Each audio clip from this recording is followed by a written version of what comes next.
Hello, beautiful viewers down the thought throughout the cosmos. Prepare to indulge in experience and share bliss, because today I wanted to briefly commence my early review about the Marvel Legends Spider-Man Infinite series, Rhino Wave, which is slated to be released in August of 2015. Do these action figures merit the premium prices they command, or should you forgo the opportunity to procure these figurines? Let me address those answers to those inquiries right here, right now.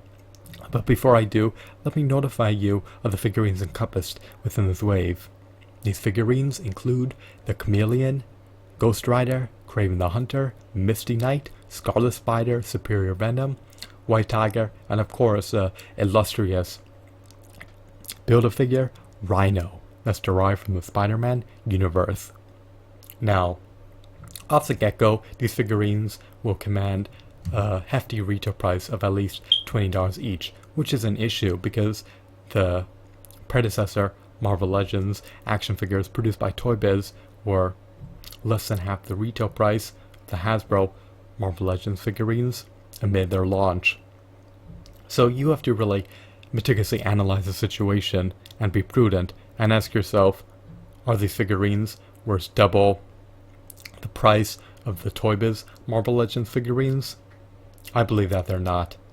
The Ghost Rider Marvel Legends figurine produced by Toy Biz over a decade ago came bundled with a motorcycle as well as a whip. Hasbro will neglect to include a motorcycle with the Ghost Rider figurine, so you're paying double the price for less items bundled with a figurine. Furthermore, the Ghost Rider produced in the past also came bundled with a comic, so if you're an avid, devout Ghost Rider fan, you could further learn about the lore of Ghost Rider.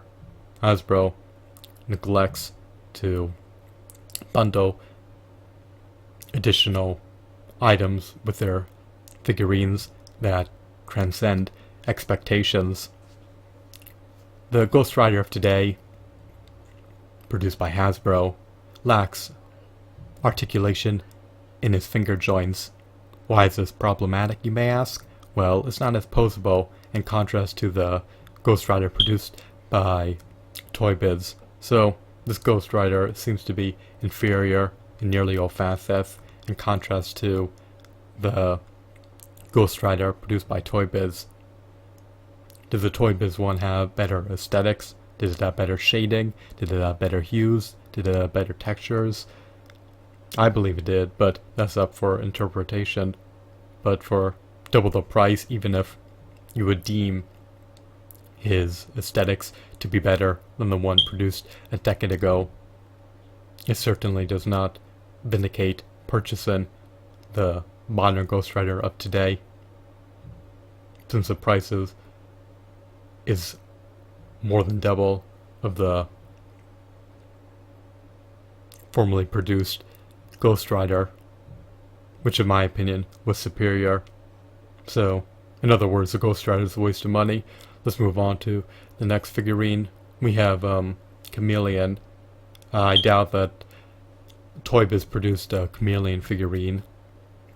So, if you're an avid Spider-Man fan and want to obtain a Chameleon figurine for whatever reason, then this figurine may have a bit more merit from your niche perspective, as a result of being able to procure this figurine in a 6-inch version for the first time. So the Chameleon figurine has a little bit of merit in the sense that it may be unprecedented.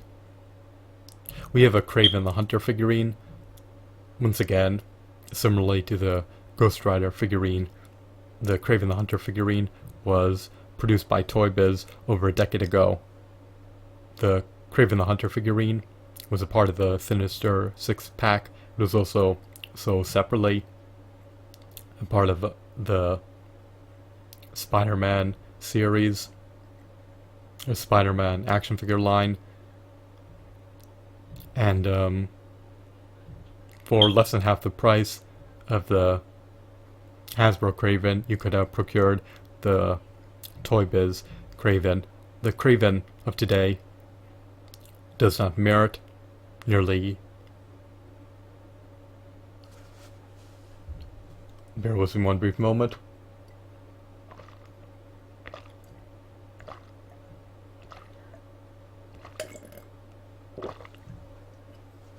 Sorry about that. The Kraven of today does not merit a hefty premium price, nearly triple of the Kraven produced in the early 2000s. So, even if this Kraven has superior aesthetics and better muscle tones, and perhaps better shading, it's still not worth triple the price, in my opinion. The Kraven produced in the past by Toy Biz was about the same height. So, procure the Kraven produced by Toy Biz for a lower price. Do not pay nearly triple the price for a product that's nearly homogeneous to the one produced in the past. Alrighty, next we have Misty Knight. This figurine may be relatively new. I doubt the figurine was released by Toy Biz, so it has more value if you're trying to complete your Marvel Universe collection. Next we have Superior Venom. Again, I'm unsure whether or not this figurine was produced by Toy Biz in the past. Toy Biz produced a multitude of variants of Venom. However, I doubt that they produced Superior Venom. You can verify that for yourself, whether they did or did not. But again, why do you need ample versions of Venom? One can just suffice. If you're a hardcore Venom fan, then you may want to procure this figurine when its price plunges on the second-hand market, since it will allow you to obtain a new version of Venom to add to your prodigious collection of Marvel Legends figurines. Of course, we have the White Tiger figurine. This figurine was likely not produced by Toy Biz, so it has a little bit more merit in that regard, as a figurine being released into the Marvel Legends series. So, overall, how much would I pay to procure these figurines? Well, because they do not have as many points of articulation in contrast to the Toy Biz Marvel Legends figurines, because they do not come bundled with their corresponding comic books, and because they likely come packaged with less, perhaps inferior accessories in contrast to the Toy Biz Marvel Legends that were less than half the retail price upon being released than the Hasbro Marvel Legends of today, I would ultimately pay perhaps $40 at most to procure this whole entire set. The Scarlet Spider figurine does not greatly appease me. His postures are limited as a result of having limited points of articulation. His aesthetics are also abysmal, in my opinion. I prefer the default, innate Spider-Man costume rather than various versions of the character that undergo aesthetic changes. So in other words, perhaps these figurines are worth about $8 each to me, and that's with me being extremely generous.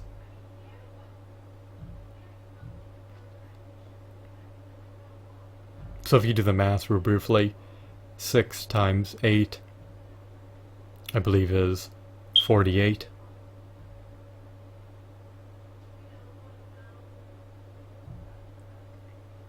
So, at most, I'd be willing to pay perhaps $48. Ideally, I would like to procure these figurines for under $40 if I could seize that opportunity. So overall, if I do rate them in the form of a quantitative score at the Marvel Legends series, factoring in their prices, their aesthetics, their articulation, their overall quality, I'd rate the series to be a 6 out of 10. Hasbro has not surpassed my expectations. It's nice that Rhino has interchangeable heads that depict his classic look and his modern look, but it's still not enough to entice me to procure all these figurines for over $20 just to be able to obtain a version of Rhino that potentially has less articulation than the previously produced Rhino figurines by Toy Biz. Even so, you have to ask yourself if you deem this Rhino figurine to be superior than the Toy Biz version for whatever reason. Is it worth over $120? My answer is no. Is the Kraven worth $20? No. Are any of these figurines worth $20? No. Are they worth $8? Possibly, but that's pushing it. I would likely opt to buy these figurines for $5 each. The Rhino figurine I'd potentially pay a bit more. Maybe $12 at most for the Rhino figurine if I could procure it by itself on the second-hand market. But I would have to, once again, rate these figurines to be a 6 out of 10. They just really don't appease me. I love the Spider-Man universe. I love the lore. I love how Spider-Man and the villains, a part of the series, are always in the fray of battle.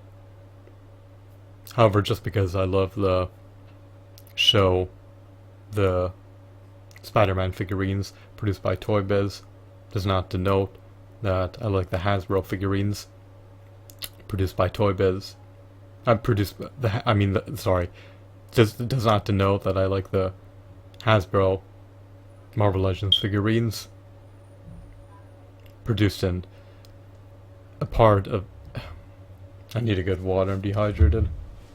It's arduous to speak without water. Let me revamp that, or revoke my previous statement. Just because I love the Marvel Legends Toy Biz figurines of Spider-Man characters does not denote that I love the Hasbro Marvel Legends figurines of Spider-Man characters. There we go. These figurines are certainly not worth over $20 each.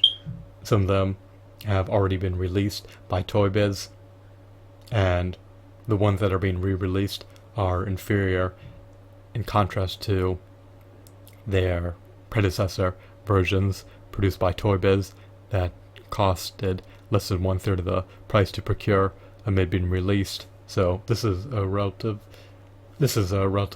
disappointing wave.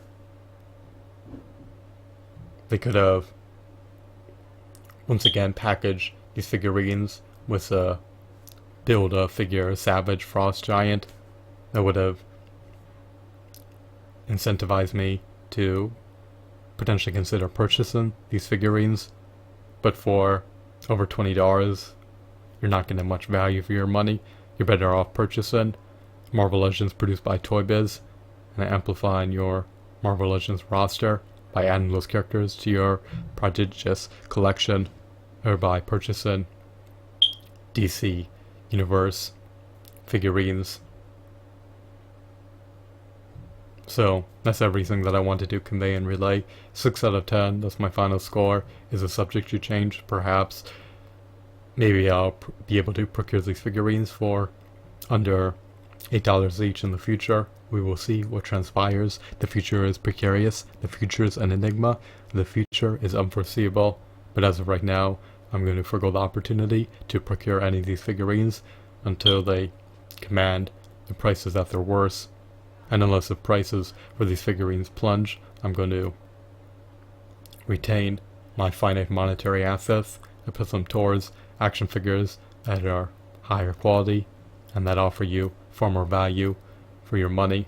I'm not going to relinquish my money to Hasbro for inferior figurines that are outrageously priced when I could purchase superior figurines for significantly lower prices. So that's my review. I hope that you found this video to be insightful as well as enthralling. Have a wonderful, marvelous day. Goodbye.